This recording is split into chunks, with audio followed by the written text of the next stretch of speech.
할렐루야. 축복합시다. 이 밤도 예배하신 성도님은 가장 아름다운 인생입니다.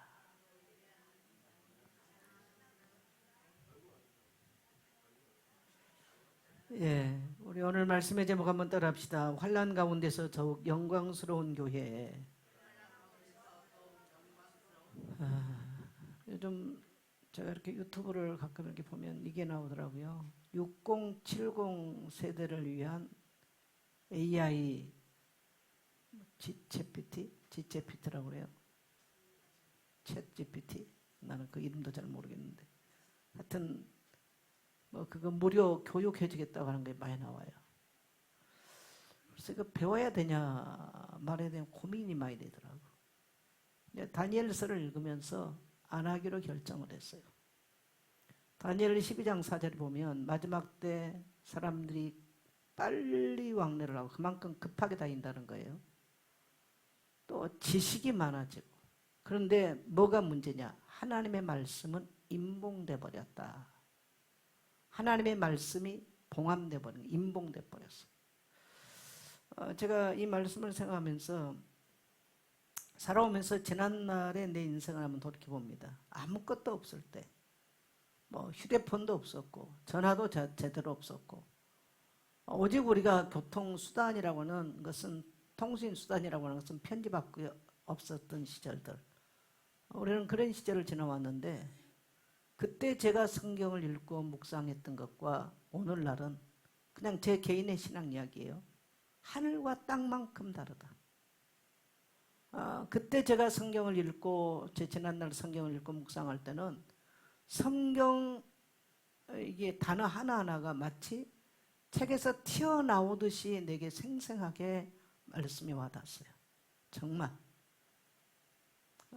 그래서 새벽에 성경을 읽고 묵상하면 종일토록 그 말씀에 붙잡힌 바 되어 말씀이 인격적 교류가 되어지고 내 영성이 살아나고 또 말씀을 읽고 묵상한 대로 때로는 질병이 물러가기도 하고 또 놀라운 신기한 하나님의 일들을 많이 경험하기도 하고 이런 것들이 많이 일어났어요.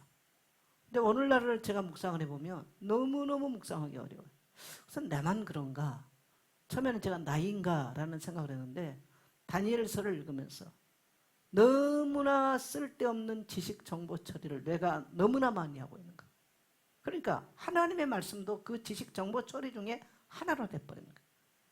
그러니까 하나님의 말씀이 인격적으로 깊어져야 되는데 저는 그래서 이게 굉장히 많이 고민이 되더라고요. 이 부분이. 정말 단어 하나하나가 튀어나와서 내게서 살아서 역사한 그 하나님의 그 놀라운.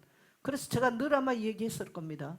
묵상을 할 때는 글자 안에 있는 로고스가 아니라 그 글자 로고스를 뛰어나와서 시공간을 초월한 2000년 전의 예수님의 이야기가 아니라 거기에서 뛰어나와 있는, 그래서 오늘 나에게 하나님께서 함께 말씀으로 하는 그리고 내가 2000년 전 그 자리에서 주님의 음성을 듣는 이런 많은 말씀을 통해서 경험을 하고 내가 인생의 어려움을 만났을 때 질병이 오고 했을 때 실제로 하나님 말씀을 묵상하면서 질병을 이기고 인생의 위기를 넘어온 이런 많은 간증들이 삶 속에 있었어요.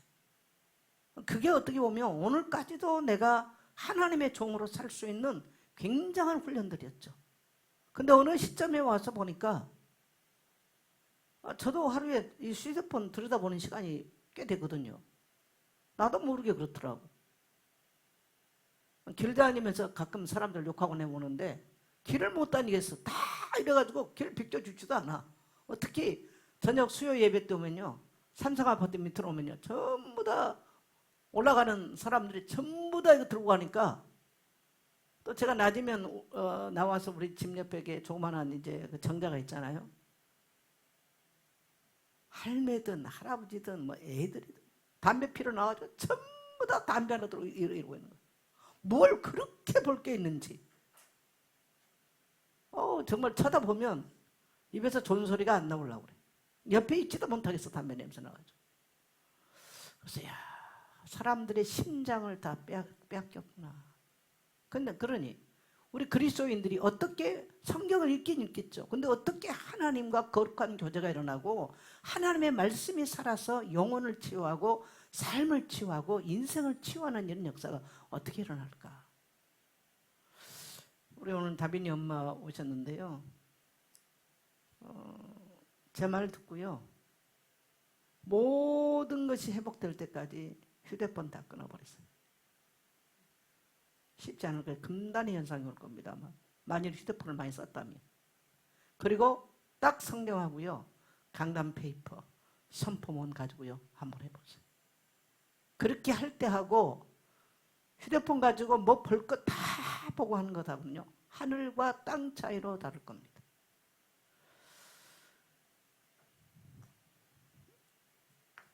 다니엘 12장 4절을 보면요. 사람들이 지식, 정보, 분주함 때문에 하나님의 말씀을 읽어도 못 읽는 거예요. 인봉대포로. 이거 오늘날의 말세에 대한 이야기거든요. 그 다음에 우리가 뭡니까? 아모스 8장 11절에 보니까 하나님께서 뭘 보내겠다? 기근을 보내겠다. 여호와가 말하노라 내가 땅에 기근을 보내리니 이것은 먹을 양식이 없어 기근이 아니고 마실 물이 없어 기갈이 아니라 여호와의 말씀을 듣지 못한 기근이요 기갈이다. 여러분 하나님의 말씀을 자기가 거절했든지 하나님의 말씀을 못 들으면 뭐가 와요? 기근이 오는 거예요. 그 다음에 뭐가 와? 기갈이 오는 거죠. 하나님이 땅에 말씀을 그래서 말씀이 들어오지 못한 나라가 왜 어렵냐? 기근이 와 있는 거예요. 왜 하나님의 말씀이 안 들어가면 암만 노력해도 그 인생이 안 풀리냐? 기근이 와 있어요. 기갈이 와 있어요. 그래서 늘 정신적으로 메말라 있고 기갈해요. 기근해요. 근데 사람들은 그럴수록 휴대폰에서 정보를 막 찾고 난리가 나죠. 저는 휴대폰 없는 데 가서 좀 살았으면 좋겠어요. 제가 어디를 외국을 가거나 하면요. 와이파이가 안 터지면 너무 좋은 거야. 그런 데가 있고 이러면. 왜냐면 휴대폰은 뭐 연락할 일이 없잖아. 난 뭐 연락 휴대폰 가지고 잘 하지도 않는 사람입니다만은 그게 너무 이런 것들이 얼마나 우리의 영혼을 황폐하게 만들어 버렸는지. 그러니까 모든 사람들이 지금 교회를 다녀도 기근이 와 있고 기갈이 와 있어. 그냥 성경 이렇게 해치우는 이런 수준들. 존 파이프 목사님의 좀 제가 책을 다시 한번 성경 읽게 돼서 쭉 읽어보면서 그분이 강력하게 많이 이용하는 글씨가 뭐냐. 성경 구절이 시편 119편 18편을 보면 내 눈을 열으사 주의 율법에서 귀한 것을 보게 하옵소서. 여러분 우리가 성경을 편다고 다 열려진 게 아니죠.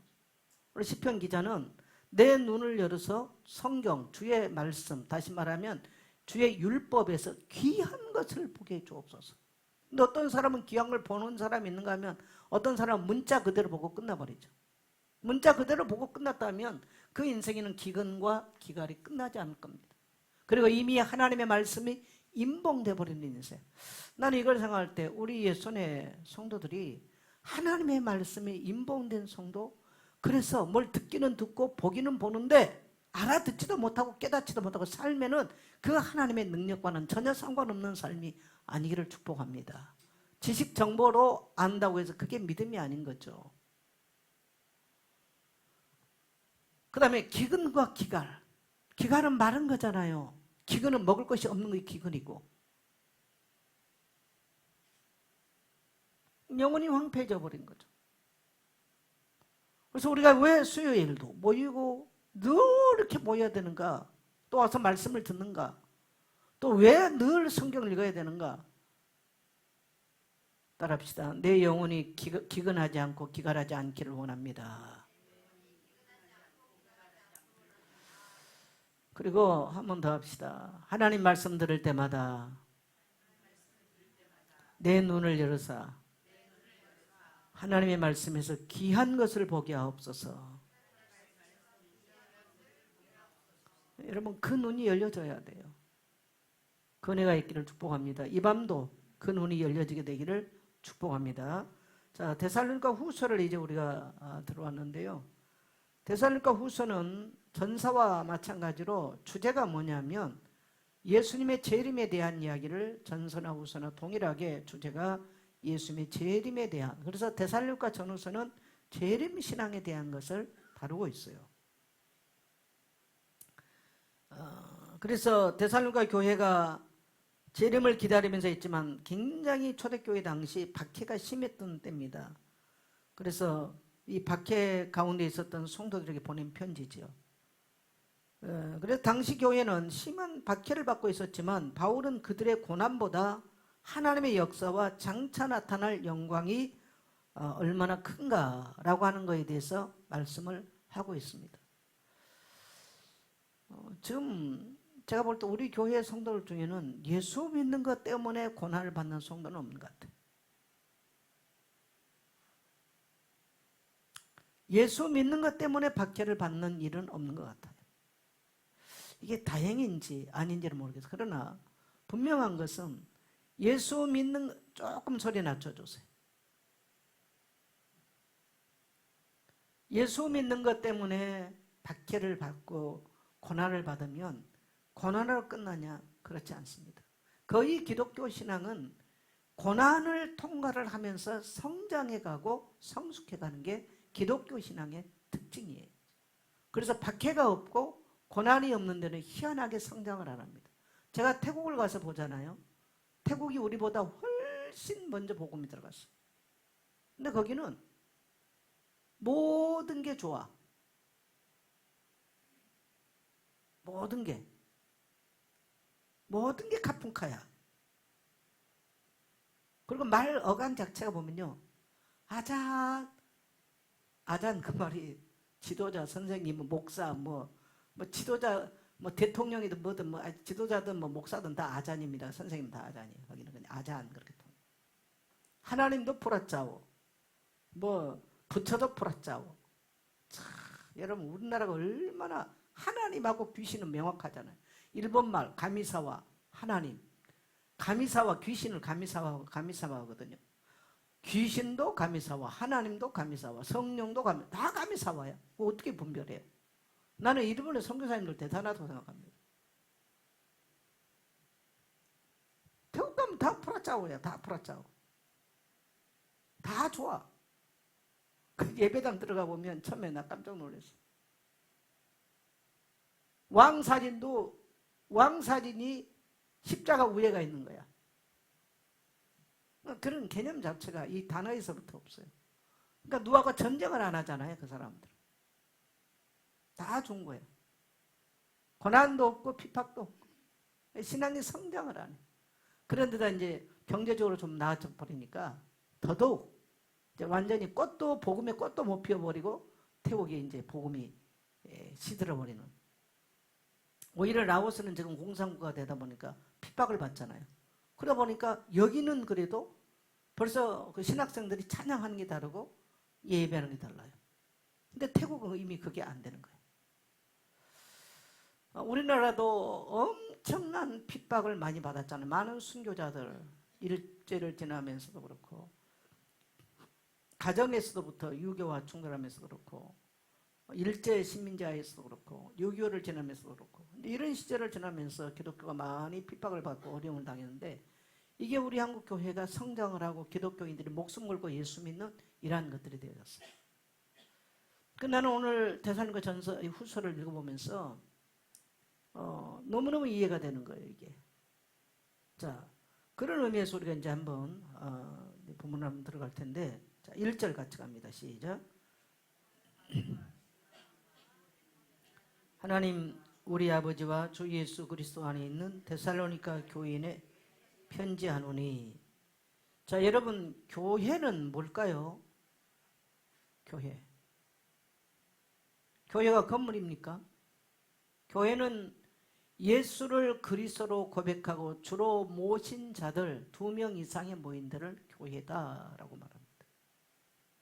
우리가 장로교에서는 미조직 교회 그러거든요. 장로가 2명 이상 없는 데는 미조직 교회예요. 미조직 교회, 미자립 교회가 아니라 미조직 교회라고 표현합니다. 교회는 건물이 교회가 아니에요. 예수 그리스도, 하나님과 예수 그리스도 안에 있는 그리스도 안에 있는 성도들의 공동체가 바로 교회인 것입니다. 질문하겠습니다. 여러분 우리 교회가 그리스도의 교회라고 믿습니까? 아니면 세상 조직이라고 믿습니까? 예, 그리스도의 교회라고 믿는다면 뭘 가지고 그리스도의 교회라고 믿어요? 네, 성령님의. 오늘 그냥 여기 있는 대로 대답하면 돼. 우리 교회가 그렇게 믿는다면 뭘 가지고 근거가? 하나님과 예수 그리스도 안에 있는 자들이 모였기 때문에 교회입니다 라고 대답을 해야 돼. 만일에 그렇지 아니한다면 우리 교회는 교회가 아닌 거죠. 그냥 세상 조직이에요. 사조직이에요. 그래서 세상 조직은 사람 중심이에요. 그러나 교회는 누구 중심? 하나님과 그리스도 중심이 바로 교회인 것입니다. 그게 교회예요. 그래서 성도들이 강한 이유는 자신의 능력이 아니죠. 누구 안에 있기 때문에? 하나님과 그리스도 안에 있기 때문에. 만물을 창조하신 하나님과 죽은 자 가운데서 부활하신 예수 그리스도 안에 있기 때문에 교회와 성도는 핍박을 받아도 강한 것이고 질병이 와도 이기는 것이고 어려움이 와도 이길 수 있는 힘이 있는 줄 믿습니다. 교회 존재의 이유는 하나님 안에 거하는 거예요. 교회는 다른 거 아니에요. 세상에서 봤을 때 저들 가운데는 하나님이 살아계신 것 같다. 저들은 뭔가 다르다라고 느껴져야지 세상 조직과 다를 게 없다. 저 목사 보니 세상 사람과 하나도 다를 게 없다 라고 한다면 이거는 잘못된 목사가 틀린 겁니다. 그냥 사람들 저분은 목사구나. 목사 타이틀이 목사가 아니고요. 저 사람은 목사구나. 저 교회 장로님은 정말 장로님이시구나. 저 교회는 뭔가 하나님이 저들과 함께 한 것 같다 라고 돼야 돼요. 저는 우리 교회가 그런 교회 되기를 원합니다. 네. 목사가 얼마나 학위를 많이 가지고 있냐, 옷을 무슨 브랜드를, 하나도 안 중요합니다. 그 목사의 모든 삶을 통해서 투영되어지는 모습이 저분은 하나님의 종이구나. 저 교회는 하나님의 사람들이 모여 있구나 라고 돼야 되는 거죠. 자, 2절 갑니다. 2절 같이 갑니다. 시작.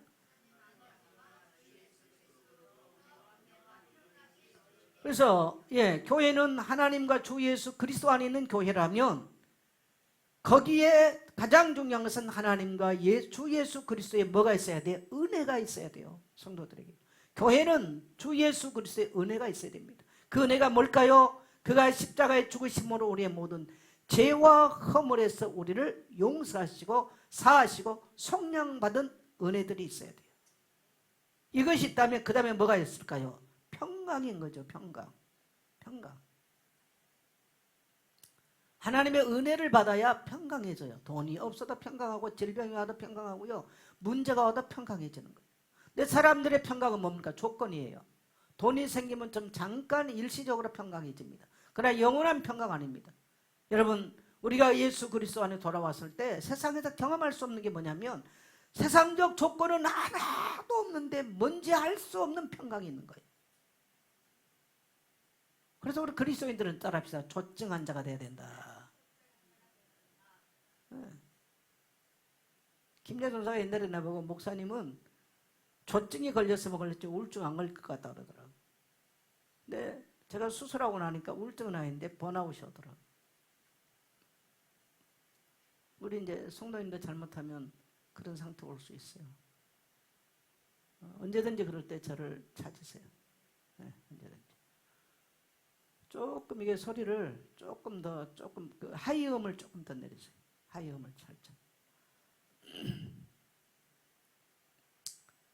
그래서 우리가 문제가 오고 이럴 때요, 여러분이 환경에 보고 상황에 보고 놀리지 마시고요. 그리스도 안의 평강을, 나의 죄와 허물을 주께서 속량하신 사실을, 내가 속죄함 받은 사실을 믿고, 됐어요. 속죄함 받은 사실을 믿고요. 평강할 수 있기를 축복합니다. 세상 살아보니까 조건 아무 소용없어요. 이 나이가 돼보니까 제일 중요한 게 뭐냐? 평강한 거예요. 평강하지 않는 사람, 암만 그 사람이 좋은 조건 가지고 있다고 부럽지도 않고요. 매력도 없고요. 별로 만나고 싶지도 않아. 저는 우리 성도님들이 평강하기를 축복합니다. 자, 3절 갑니다.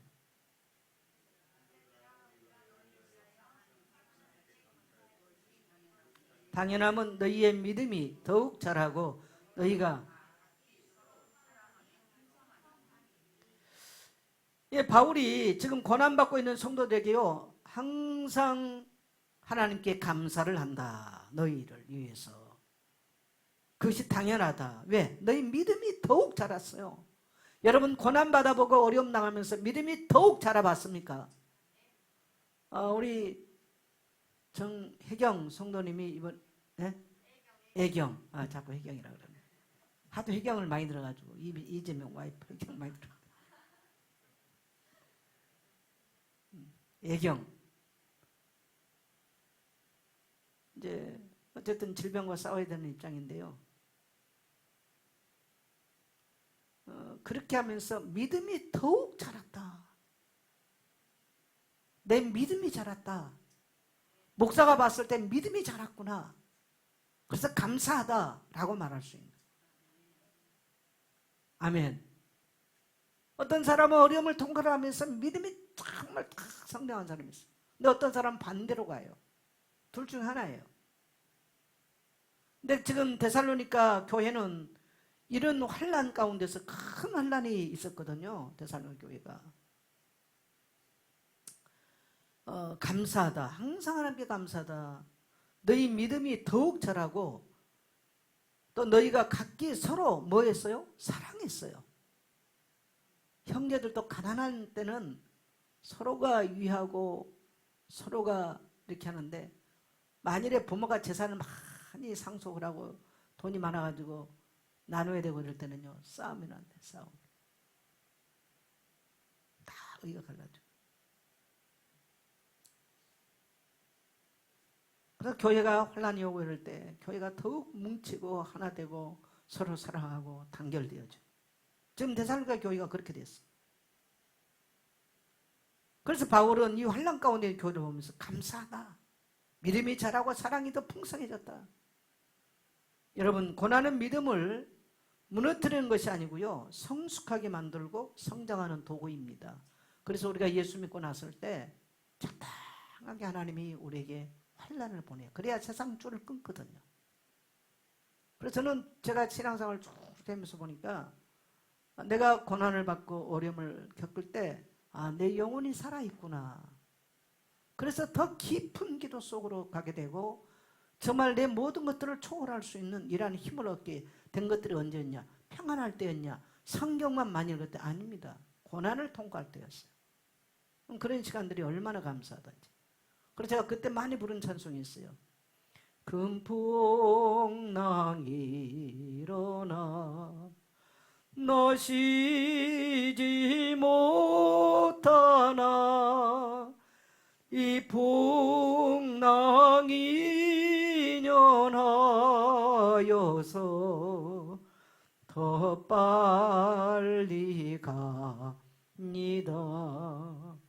하나님은 이러한 우리 인생의 풍랑이나 고난을 통해서 하나님께 더 빨리 더 높이 더 믿음이 성장하기를 원하신 줄 믿습니다. 그래서 신앙은 고난을 통과할 때 진정한 성장과 성숙이 일어나요. 그래서 고난이 오는 것을 두려워 마시고요 어려움이 오는 것을 두려워하지 마십시오. 아이들도 아픈 만큼 뭐한다? 성장한다. 아이들도 꼭 보면 성장할 때 진통을 한 번씩 해요. 인생도 꼭 그렇습니다. 영적으로도 그렇습니다. 그걸 통과하지 못한 성도 신앙 하나도 성숙이 안 돼 있어요. 여러분요 사람이요 나이가 40인데 그 사람을 가만히 보면 10대의 사고를 하고 있는 사람이 있어요. 그 사람을 뭐라고 그래요? 성인아이라고 그래요. 영적으로도 보면 성인아이들이 많아요. 성장을 왜 그러냐면 인생의 어려움이 와서 그 단계 그 시간표 속에서 거기서 그거를 견뎌내고 인내해내고 이게 있어야 되는데 그 단계가 없는 사람들을 가만히 보면 영적 성인아이들이 참 많습니다. 영적 성인아이든 육적 성인아이든 써먹기가 어렵습니다. 하나님 앞에 온전하게 써먹기가 어려워요. 그래서 여러분 그러한 시간표 속에 있을 때 성장할 수 있는 기회가 되기를 축복합니다. 자 4절 갑니다. 시작. 그러므로 너희가 견디고 있는 모든 박해와 환난 중에서 너희 인내와 믿음으로 말미암아 하나님의 여러 교회에서 우리가 친히 자랑하노라. 바울이 지금 고난받고 있는 이 데살로니가 교회를 자랑하는데 박해와 환난 중에서 너희 인내와 믿음 때문에 그렇다는 거예요. 너무너무 데살로니가 교회가 잘 인내를 하고 있었어요. 또 뭡니까? 믿음으로 잘 견디고 있었다는 거예요. 그래서 여러 교회에, 그래서 아가야 지방 여러 교회에 좋은 소문이 난 교회가 바로 이 데살로니가 교회입니다.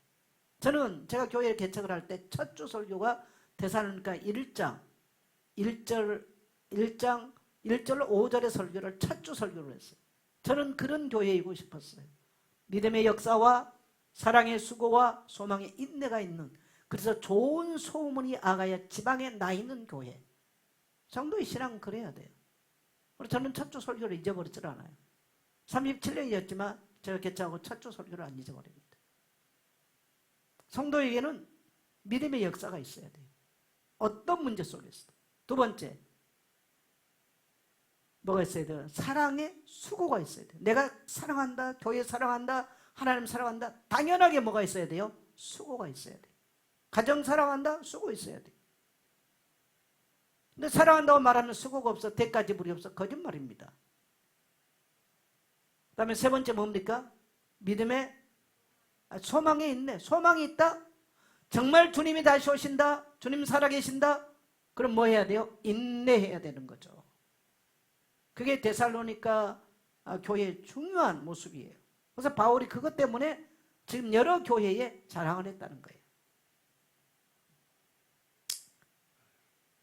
자, 5절 갑니다.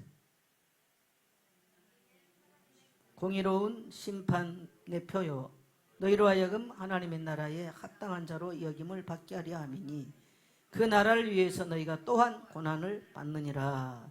하나님은 공의로운 심판을 하신다.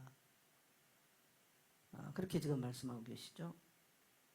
그래서 너희가 받는 이 고난도 반드시 하나님의 공의로운 심판이 있을 거다. 지금 그 말을 해요. 그래서 하나님은 성도들의 고난 속에서 눈물 겹도록 고난받았던 거 한번 고백할래요? 하나님은 결코 잊지 않습니다. 그래서 인생을 돌이켜보니까 옛날에 제 친구가 저한테 그런 말을 했어요.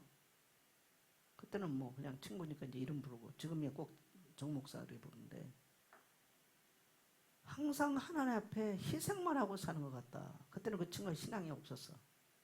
뭐 대충 한 번씩 교회 가고 뭐 이 정도. 꼭 하나님 앞에 희생만 하고 사는 것 같다. 이제 자기는 캐시자 마크죠. 어쨌든 개인적으로 제 인생을 많이 도와준 친구예요.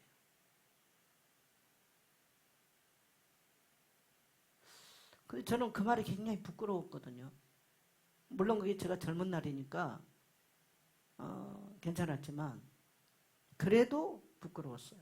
내가 만일에 내 인생을 마칠 때까지 남들이 봤을 때 희생만 하고 사는, 그러면 하나님은 나에게 희생만 요구하는 분이라고 생각한다면 뭔가 예수 믿는 게 이상하잖아요. 근데 이제 어쨌든 간에 인생의 70에 와서 인생을 돌이켜봅니다. 과연 내가 하나님 앞에 희생만 하고 살아왔을까? 저의 고백은 하나님이 넘치는 복을 주셨다. 하나님께서 넘치는 복을 내게 주셨구나 라고 고백할 수 있다는 것. 그리고 그것은 내가 굳이 입 밖에 고백하지 않아도 제가 오래도록 관계 있는 친구들이 알 수 있고 인정할 수 있는 것들, 어떤 외적인 뭐 물질 이런 얘기가 아닙니다. 저는 그렇게, 그래서 오늘 이 말씀을 대하면서 하나님 다시 한번 감사했어요. 하나님은 우리의 눈물의 기도, 저는 제 젊은 날의 기도는 눈물의 골짜기를 지나왔다고 생각하거든요. 또 헌신들, 물론 어떤 대가를 바라고 한 건 아니에요. 하나님 은혜가 감사했을 뿐이죠. 그런데 하나님이 거기에 대한 보상을 넘치게 해주셨다. 그래서 제가 오늘날 내가 돌이보면서 하나님이 어찌 이렇게 큰 복을 내게 주셨을까라고 생각했을 때, 저는 우상 숭배한 가정에 자랐기 때문에 일대 신앙이잖아요. 우리 부모가 뿌려놓은 게 없어요. 간신히 그분들 예수 믿고 구원받고 세상 떠나는, 그래서 복되게 심어놓은 게 없는 집안인데, 하나님이 넘치는 은혜를 주셨다라고 제 인생에 대해서 고백할 수가 있습니다. 여러분이 교회와 하나님 앞에 신앙생활을 하면서 정말 힘에 겹도록 눈물을 흘리고 또 그것들이 어려워서 하나님 앞에 눈물 지면서 기도했던 것도 있다면, 아니면 여러분이 받는 고난이 힘겨워서 눈물 겨웠던 것이 있다면, 여러분이 지고 가야 될 인생의 짐과 십자가가 무거워서 눈물 겨운 것이 있다면, 하나님은 공의롭게 판단하시고 심판하신 하나님인 줄 믿게 되시기를 바랍니다. 자, 그 다음에 우리가 고난받고 있을 때는요, 버림받은 것 같아요. 니만 희생하는 것 같다. 하나님 앞에. 하나님은 침묵하고 있는 것 같다. 제가 젊은 날 엔도 슈샤코가 쓴 침묵이라는 책을 참 몇 번을 읽은 책이에요. 내가 강단에서 많이 얘기했을 거예요. 일본의 엔도 슈샤코. 배경이 언제냐? 우리나라 임진왜란 전에 대한 이야기예요. 우리나라 임진왜란이 일어나기 전에 일본에는 천주교가 들어갔어요. 그래서 우리나라 임진왜란에 관계된 뭐 불멸의 이순신 이런 거 드라마를 보면 십자가 깃발을 걸고 온 사람이 있어요. 그 사람이 그러니까 천주교 신자였죠. 그래서 우리나라 드라마에서는 그 사람의 책사가 스님을 하고 해가지고 같이 온 사람인데 스님이 아니고요. 정식 역사에서는요, 그 사람의 고백 신부였습니다. 그래서 임진왜란 전에 우리나라에 신부가 먼저 들어온 거예요. 그게. 이제 저는 이제 가톨릭 쪽 역사를 이렇게 좀 알고 있는 입장에서 보면. 그 책에 보면 그 페레이라 신부라고 하는 포르투갈 신부가 들어와서 이제 포교 활동을 하는 이런 장면들인데, 너무너무 천주교 믿는 것 때문에 많은 사람들이 순교를 해나가는 거예요. 결국은 그 신부도 그 주인공이 이제 페레이라 신부인데 배교를 하게 돼요. 왜 그러냐면 다른 신자들을 너무 많이 고문을 하고 죽이니까. 그래서 그 책 제목이 침묵이에요. 정말 하나님이 침묵을 하고 있는. 제가 그 책을 여러 번 보니 답이 없잖아요. 도대체 여기서 그려진 하나님은 누굴까? 도대체 엔도 슈샤코는 왜 이걸 썼을까? 이것을 보고 정말 하나님이 살아계시고 믿는다고 말할 수 있을까? 라고 하는 침묵. 때로는 하나님이 우리 인생 가운데 침묵을 해버린 것 같은 때가 있어요. 정말 나의 기도도 듣지 아니하시고 나의 고백도 듣지 아니하시고 내 마음의 묵상도 하나님 받지 아니하시고 내 입술의 고백들도 받지 아니하신 것 같고, 정말 하나님이 침묵하고 계실 때 같은 때가 있었어요. 근데 세월을 지나놓고 보니까 여러분, 우리의 생각도 열매를 맺고 우리의 입술의 고백도 열매를 맺고, 그래서 제가 입술의 말을 조심하라는 거예요. 우리의 입술의 말 한마디 따라합시다. 천금같이. 중요한 거예요. 왜요? 하나님이 듣고 계시기 때문에. 입술에 열매를 맺어요. 우리가 뭡니까? 요엘서입니까? 우리가 읽었던 호세아서에서도 호세 맞죠? 입술에 열매를 가지고 여호와께로 돌아가죠. 아픈 사람이 계속 아프다 부정적인 소리하고 세상적인 거 입술에 올려버리면요, 그대로 열매 맺죠. 우리의 생각 중요합니다. 사단은 우리의 생각 속에 뭘 집어넣는다? 사단이 들어가는 거예요. 사단이 생각 속에 생각을 집어넣는 거예요. 중요해요. 사단이 유다의 생각 속에 예수님을 팔 생각을 집어넣는 거예요. 우리 생각 속에 사단이 부정적인 생각을 집어넣고요, 악한 생각을 집어넣고요, 불신앙의 생각을 집어넣는 거예요. 그래서 우리가 믿음의 생각을 하고 믿음의 말을 하고 믿음의 고백을 하고 하나님의 말씀이 내 생각이 되게 만들고 내 고백이 되게 만드는 거 아주 중요합니다. 왜? 살아보니까 하나님은 침묵하고 계셨던 것 같은데 우리의 고백, 우리의 기도, 우리의 생각들을 열매 맺게 하셨더라는 겁니다. 동의하시면 아멘 하세요. 사람들은 그건 다 깨고요, 없애버리고요, 교회 1시간 와 있는 게 예배고 그게 그렇지 않은 생활이라고 생각합니다. 아니에요. 그렇지 않아요.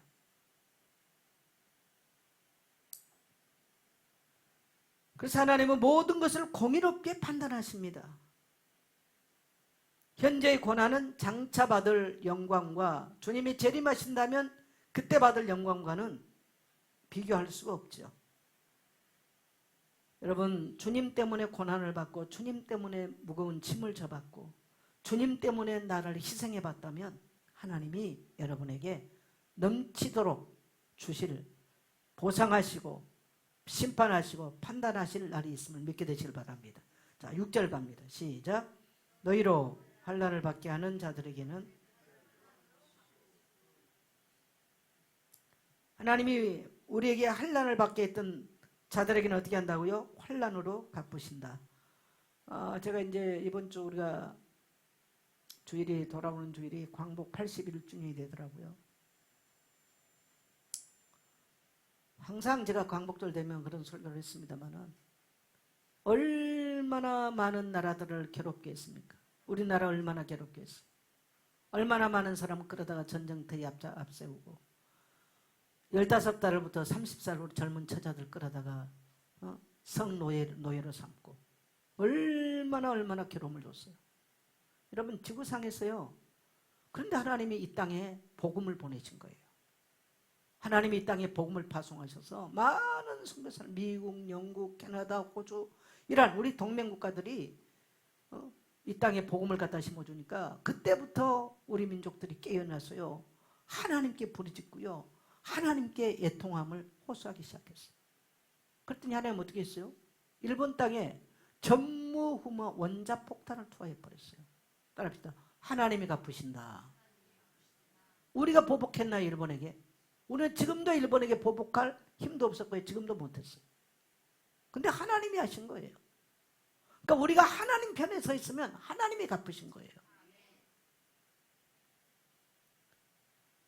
우리가 세상 법정에서는 때때로요 불공평하고요 억울할 수 있습니다. 근데 성도는 복수하지 않는 것이죠. 원수 갚음은 누구에게 있다? 하나님께 있습니다. 여러분, 억울한 일 당했습니까?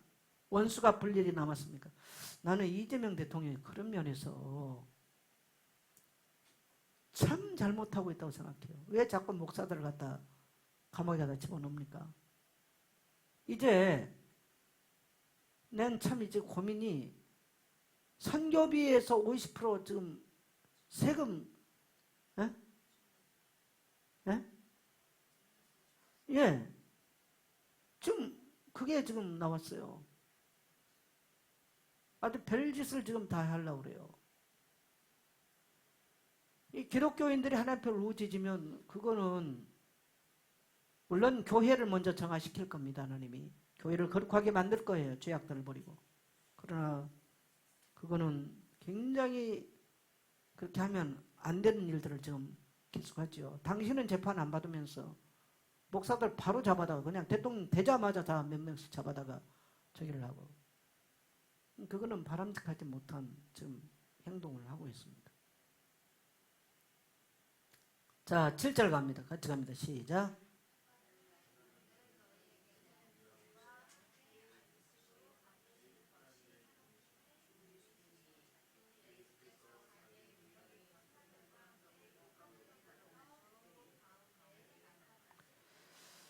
예, 하나님이 하늘로부터 천사들과 함께 불꽃 가운데 나타나실 때에 하나님은 고난받는 성도들을 안식으로 갚아주실 것이다 라고 말씀합니다. 그러니까 지금 고난받아도 예수님께서 고난받고 있다 할지라도 예수님이 재림하시고 장차 예수님 앞에 선다면 미래는 안식이라는 거예요. 지금은 눈물이 있지만 장차 영원한 쉼이 있다는 겁니다. 이게 그리스도인들의 미래죠. 그래서 예수님의 재림 때 고난받는 성도에게는요 두려움이 아니라 소망입니다. 그래서 재림 신앙은 고난을 이기는 신앙이 돼요. 그래서 우리나라 일제를 지나오고 6.25를 지나면서 많이 불렀던 찬송이 있어요. 낮에나 밤에나 눈물 머금고 내 주님 오시기만 고대합니다. 손양원 목사님 18번 곡. 아마 손양원 목사님 썼을 거예요, 이 곡을. 고난 가운데 있었을 때 성도들은 주님 재림하기를 그렇게 고대하고 신었어요. 그래서 우리 주일학교 때부터 이 찬송을 엄청 많이 불렀어요. 주일학교 찬양이 찬양이었다니까. 맨날 환난받은 설교가 주 테마 설교. 그러니까 어릴 때라도 그런 설교 자꾸 들으니까요, 정말 예수님의 재림을 소망하게 되더라고요. 오늘날 재림 신앙이 사라지니까 늘 현세적인 것들 말하죠. 자, 8절 갑니다. 시작.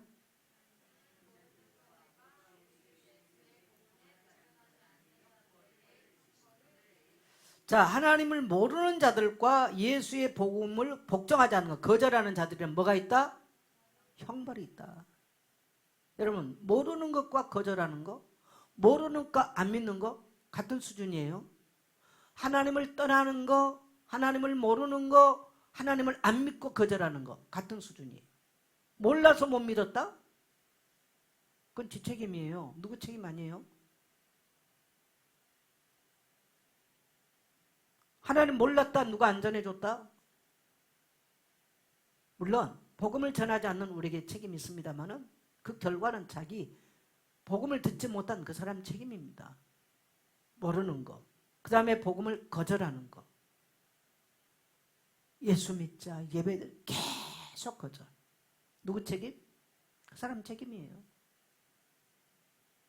무서운 형벌이 있다는 거예요. 성경은 형벌이란 말을 써요.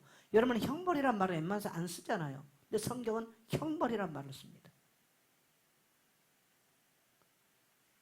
하나님은 사랑의 하나님이시지만 동시에 심판의 하나님이십니다. 여러분, 사람들은 거절할 때 이렇게 생각해요. 거절할 권리도 내가 있고 그것을 들을 권리도 내가 있다. 맞아요. 근데 여러분 100% 틀려요. 인간은, 자 들어보세요. 인간이 복음을 거절할 우리가 복음을 거절할 내게 특권이 있어요? 인간은 없는 거예요. 왜? 하나님 만드셨기 때문에. 복음을 거절할 우리에게는 특권이 없어. 복음은 나의 선택사항이 아니에요. 따라합시다. 복음은 의무사항이다. 근데 그 의무적으로 내가 복음을 받지 않았다. 그 결과는 자기가 책임지는 겁니다.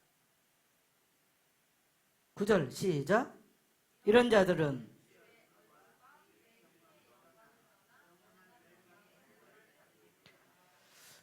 어떤 형벌이 따라오느냐. 첫째, 하나님의 주의 얼굴, 하나님의 얼굴을 볼 수가 없어요.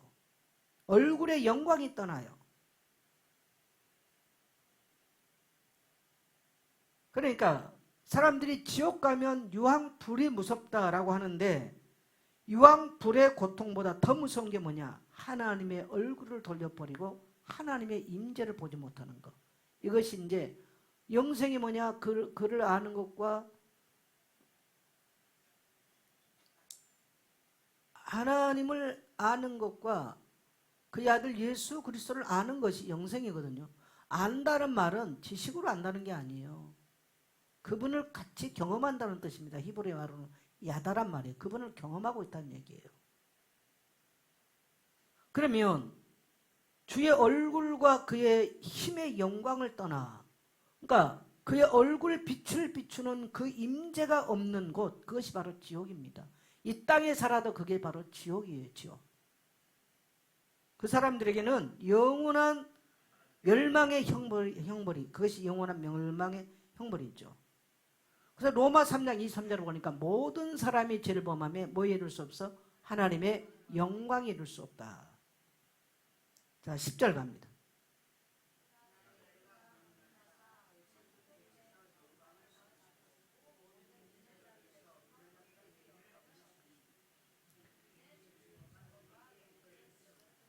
앞에 제가 9절에서 뺐는데요. 천국은 뭐냐? 천국의 가장 큰 축복은 하나님과 함께 영원히 있는 거예요. 그게 영생입니다. 영생. 하나님이 세상을 이처럼 사랑하사 독생자를 주셨으니 이는 저를 믿는 자마다 멸망치 않고 영생을 얻게 하려 하심이라. 영생. 하나님과 영원히 함께. 그 영광의 빛 속에 영원히 함께 하는 것이 영생이죠. 그래서 하나님과 함께 사는 것. 그래서 하나님은 무엇이에요? 말씀이세요. 그리고 말씀하세요. 그래서 우리는 매일 말씀을 통해서, 근데 너무나 세상이 분주해. 잡다한 게 너무 많아. 그래 어떻게 하나님과 함께 해요? 함께 하기가 너무 어려워. 저는 제 인생을 보면서 너무너무 뼈저리게 느껴요. 그래서 웬만하면 유튜브 같은 거 안 보려고 했는데 제가 TV에서 뉴스를 안 보니까 유튜브에서 뉴스를 봐요. 이러다 보니까 켜서 보면 또 뭐가 올라오면 한 번씩 보기도 하고 또 재밌는 게 또 가끔은 또 사람 아주 웃겨주는 게 있더만 웃게 해주는 게 한 번씩 그런 거 한 번씩 보고 제가 유튜브를 언제부터 봤냐 고양이 보면서부터 유튜브를 봤어요. 그게 지금 유튜브 본 지도 몇 년 안 됐지만 하도 내가 고양이 이야기를 강단에서 하니까 우리 가윤이가 고양이 인형을 사다 주지만 인형하고 유튜브 보는 것도 또 다르더라고요. 그러니 불신자들이 불신자 말할 거 없어. 성도들도 얼마나 쳐다보고 앉았는데 그러니 무슨 영성이 자라겠어요. 웬만하면 철저하세요. 웬만하면.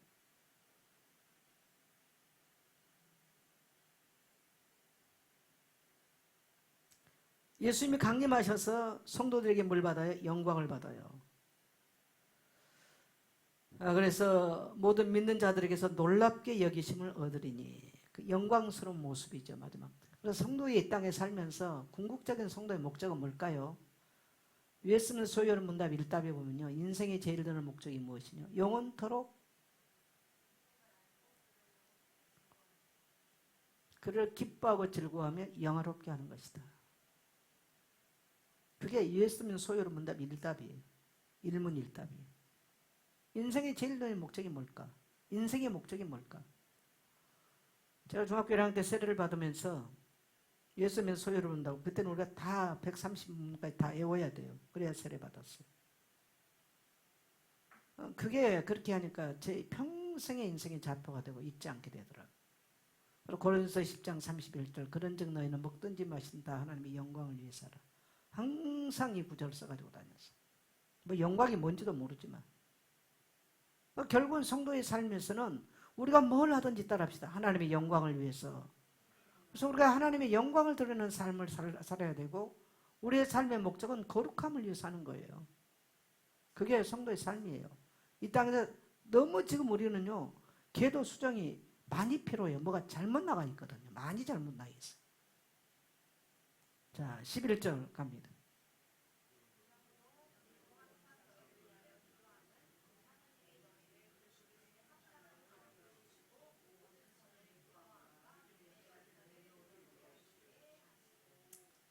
바울은 성도를 위해서 쉬지 않고 기도했다. 이것을 볼 때 나는 성도를 쉬지 않고 기도한 적은 없습니다. 죄송합니다. 바울같이. 제가 부끄러웠어. 바울은 쉬지를 않았다는 거예요. 그러나 저도 제 머릿속에 성도들에 대한 생각은 24시간 떠나지는 않습니다. 잠자는 시간을 빼고는. 그것과 좀 다르겠죠. 바울은 24시간 기도했다. 내 심장에 내 증인이 증거다라고 표현을 만큼. 그래서 부르심에 합당한 삶은 자신의 힘으로 살 수가 없어요. 그래서 기도와 하나님의 능력, 성령 충만이 그래서 필요합니다. 성령 충만함을 위해서 기도하기를 축복합니다. 그래서 성도는 기도를 통해서 하나님의 합당한 뜻을 세워가는 것이죠. 자, 12절 갑니다.